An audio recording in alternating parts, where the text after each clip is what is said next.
CEO Ted Decker telling analysts on the earnings call that higher for longer interest rates are expected to weigh on consumer demand. But even with that near-term pressure on the industry, TD Cowen maintains an outperform rating on Home Depot stock. Joining us now is Max Rakhlenko, TD Cowen Director, Retail Luxury. Max, it's good to have you on the show. Maybe just to start, Max, listen, you've had time to look over the report. Give us just your reaction, your response to those results. Great. Thanks a lot for having me on this afternoon. So results for 4Q were broadly in line with expectations. Same-store sales came in a little bit above, as did EBIT margin compared to what Street was looking for. The 2024 outlook was a little bit softer. Companies looking for same-store sales down about 1%. We were looking for a little bit better. We think that the guide is broadly in line with what investors were looking for. We think that it's relatively conservative, potentially setting up for beats and raises if the year shapes up a little bit better than expected. Overall, though, when you look at what's going on in the housing market, we keep getting data that's not terribly encouraging, right? So overall, are we looking at a home improvement sector that, you know, it sounds like you're a little optimistic for upside, but right now we're seeing it under some pressure? Yeah, certainly. So we expect the home improvement sector to decline low single digits in 2024.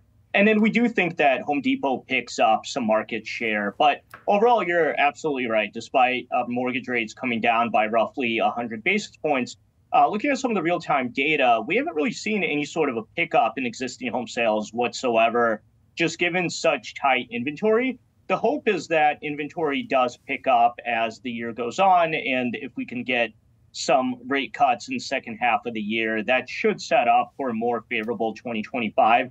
But in general, it is that sort of debate around when will existing home sales pick up and then the lag. And then eventually we should see a little bit of an acceleration in home improvement. And Max, I'm also interested, just, you look at this stock. It's had a nice recent run, Max. It's up about 25% since early November. How does valuation look to you here?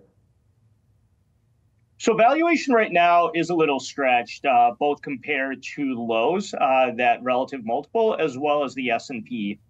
We do see upside to where estimates are for the next several years. So we think as top line and margins continue to recover, valuation will sort of get to a little bit more of a normalized level. But where we are sitting today, it's certainly towards the higher end of the range. So if we're overall looking at a single-digit growth rate for home improvement, and you got your Home Depot and you got your Lowe's, which one should investors be looking to add in that environment? Sure. So we prefer Home Depot to Lowe's. One of the top reasons why we prefer that is, especially in the near term, Home Depot has a lot more exposure to the professional channel. So at Home Depot, Pro is about 50% of sales. At Lowe's, it's only about 25% of sales. So therefore, as we model 2024, we do expect better trends at Home Depot because that Pro market does actually remain more resilient than what we've seen in DIY. In DIY, the real problem is the discretionary big ticket purchases. People are really pulling back on it. You spoke previously to higher rates, as well as some of the other consumer headwinds. So we expect for the Pro business to continue to outperform. And with that, we do expect better trends in 2024 at Home Depot than Lowe's.